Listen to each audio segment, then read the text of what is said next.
The ability to live from the income of your personal resources. This should be every person who lives in a free country, especially a capitalistic country. This should be everyone's goal. Now, how many resources you need, right, depends on how you want to live. But if you wish to live modestly, it doesn't take all that many resources over a fairly brief period of time to have enough resources to live modestly. If you wish to live more lavishly, of course, you need to accumulate more resources. But that's my view of financial independence, so that you can live from the income of your resources.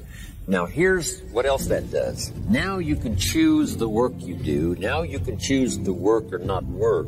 Now you can work not because you have to, but because you want.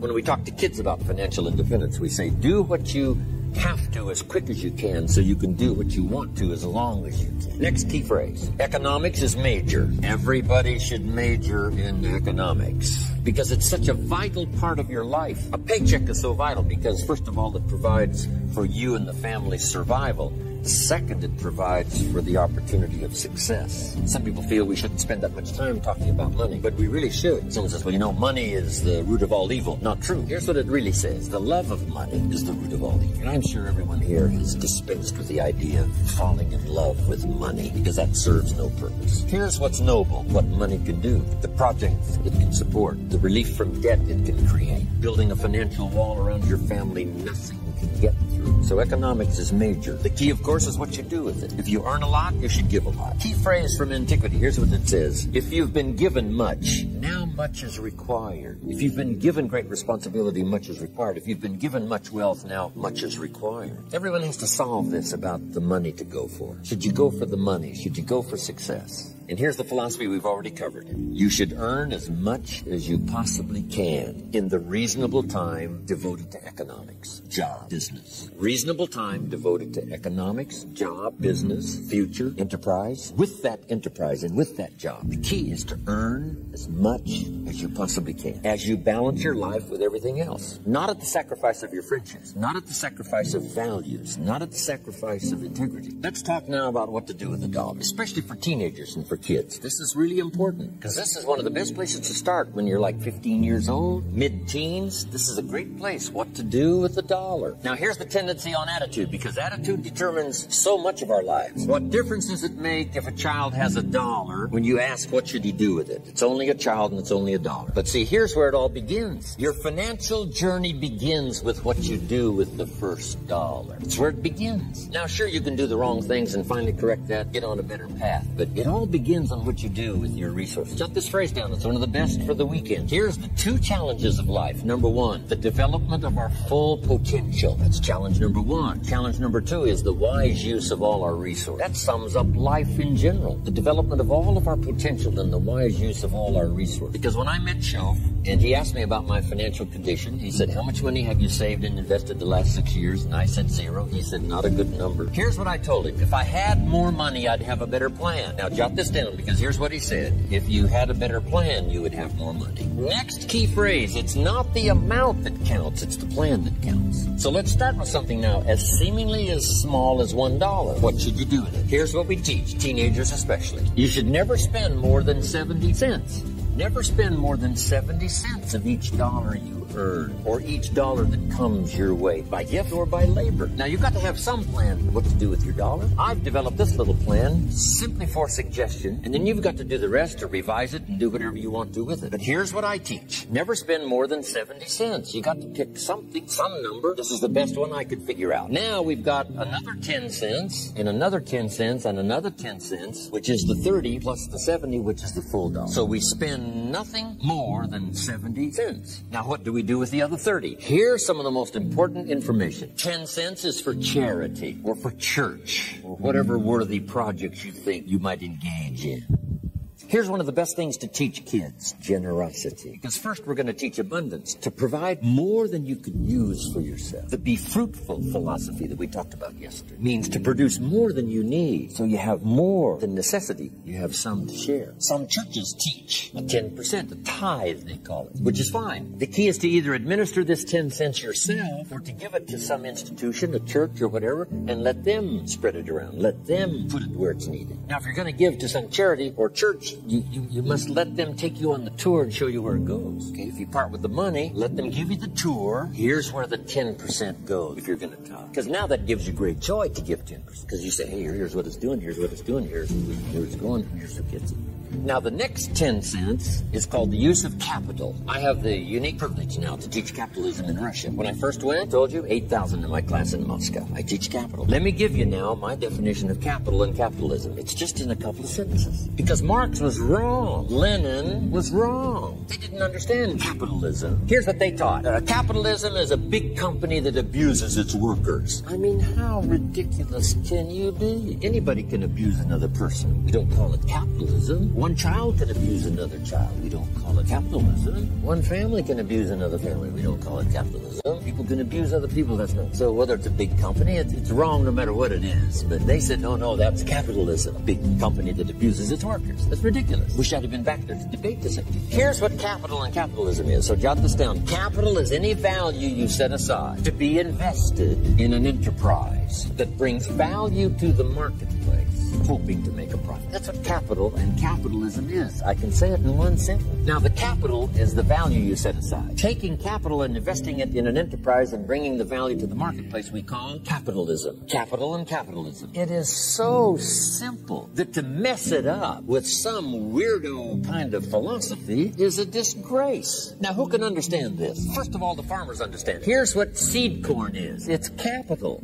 Seed corn means the seed that you set aside to be planted in the ground, take care of in the summer, hoping to have a profit and a harvest in the fall. So the farmer sets aside his seed corn. Question, would he let his family eat it? No, this seed is not to be eaten. It's to be invested in the ground, to take a risk, cared for in the summer, harvested and multiplied in the fall. Now, the same is true of some of your money. If you set aside, and I suggest, part of your capital should be set aside for an enterprise to show a profit. And we can teach kids the early fundamentals of capitalism. If a child buys a bottle of soap for $2 and sells it for $3, maybe he goes next door and says, Miss Brown, I've got this soap. Mama uses it. It's really terrific. I need to make a little extra money. If you bought the soap, I could make a little extra money. It's only $3. And I'm here just next door. I take care of you when you're ready. Pretty simple. Ms. Brown says, well, to be honest with you, I've got plenty of soap. Kid says, you better let me come in and check. Kids don't need sales courses. They don't need 13 closes. Now, Mrs. Brown said, okay, you got me. Here's my $3. I'll buy a bottle of soap. Now we must teach the child what to do with this $3. So jot this down. Here's what we say. You must now set aside the $2 that you first invested, buy another bottle of soap. He said, well, that's true. You can't spend the whole $3. You'd be out of business. Kids can understand this stuff. Some adults, you see, don't know that. So you can't spend the whole $3. You got to set aside $2 so you can buy another bottle of soap so you can sell it for $3 and make a profit of $1. Now, once the kid has $1 profit, now what should he do with the $1? This is the formula that I've come up with. What to do with that $1. Don't spend more than 70 cents. 10 cents for church or charity. 10 cents to invest back into your business so that someday you can buy more than one bottle. You don't have to be General Motors to understand the mechanics of capitalism. Now, guess what we call this little kid that's now engaged in this enterprise and is making a profit? We call him a capitalist. In the communists used to say those no good capitalists. This little kid selling a bottle of soap, he's a capitalist. They didn't understand. And with their diabolical philosophy, capital belongs to the state. They wrecked every nation. This is the key. So 10 cents to show a profit. Now here's the other 10 cents. It's 10 cents that you invest and let someone else use it. This is called active capital, where you actually engage in the enterprise that makes a profit. Now another 10 cents is for passive, where you let someone use this 10 cents out of every $1. They use it, and they pay you for the use of this money. That's called passive capital. So we've got active capital and passive capital. Maybe you invest this in a stock, eventually, if you have enough money, and the stock pays your dividends, and also there may be an increase in the value of the stock. So this is the little formula I come up with. 70, 10, 10, and 10. It's very simple. And kids can figure it out. Kids can understand. Enterprises that kids can be involved in starting early. Charlie said, right? Got his kids involved in enterprise, making a profit, showing a profit. Now, when you first start, if you're an adult now, you may be in such bad shape financially that you couldn't do the 70, 10, 10, and 10. If you're in real bad shape, you may have to do the 97, 1, 1, and 1, because it may take this to pay your bills if you haven't had a good plan up until now. But jot this down now. It's not the amount that counts, it's the plan that counts. So let's say you were in such poor financial shape, you had to start 97, 1, for charity, 1%, another 1% for active capital, another 1% for passive. Now here's the key. To get these numbers starting up and get this number starting down. If you will actually do this, you can't believe how exciting it is to watch the numbers change. Remember what Job said. If you will change what? Everything will change for you. If you start to change, I'm telling you, these numbers will start to change. And the first thing you know, these numbers keep going up, up, up, up, up, until finally you can get to the 70, 10, 10, and 10. Now, when you make a lot of money, these numbers all have to change again.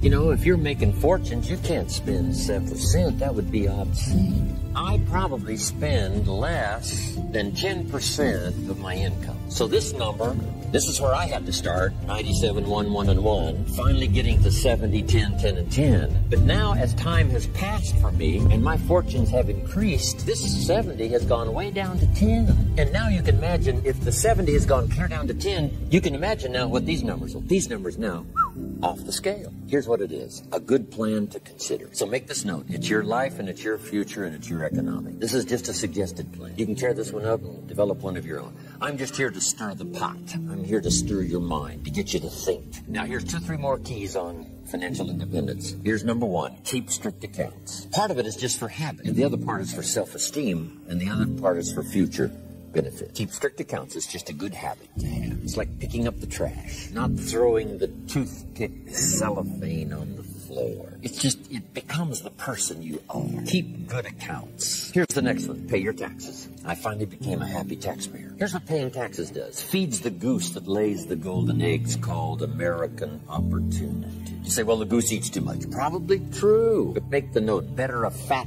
goose than no goose. Here's the next key.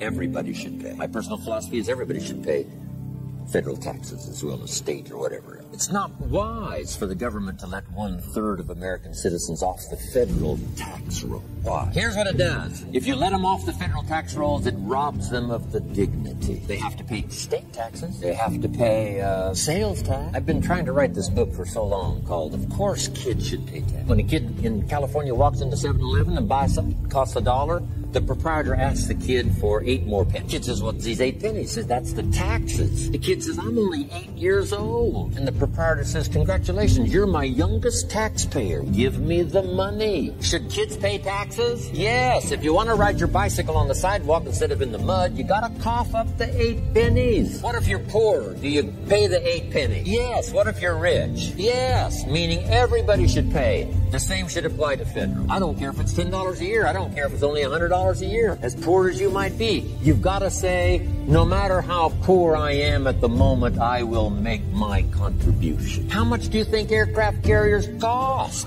We pay our taxes so a policeman will walk the beat so we can sleep like a baby. Hey, the Air Force doesn't sleep. The Army doesn't sleep 24 hours. So you can sleep as much time as required. Peace of mind. You got that down now? I got to pay from my aircraft carrier. I got to pay some young volunteer that risks his life on night landings on an aircraft carrier. You got to pay if you want that kind of security in the world. Of course, we may disagree sometimes with government policy and all the rest, but I'm telling you, everybody needs to pay. Now, here's one of the best stories ever written. According to the record, Jesus and his disciples one day were at the synagogue, and on this occasion, they had an interesting project, and that was to stand outside the synagogue as people started coming in, putting money in the treasury of the synagogue. And as Jesus and his disciples stood outside watching the people come by, putting their money in the treasury, it said some came with large amounts, put them in the treasury. It said some came by with modest amounts.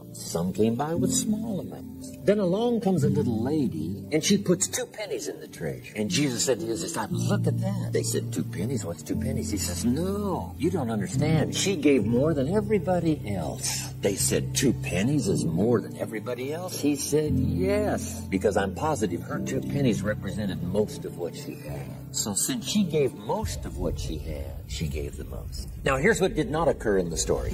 I'm so brilliant, I can give you what the author left out. Here's what did not occur. When the little lady put her 2 pennies in the treasury and walked away, here's what didn't occur.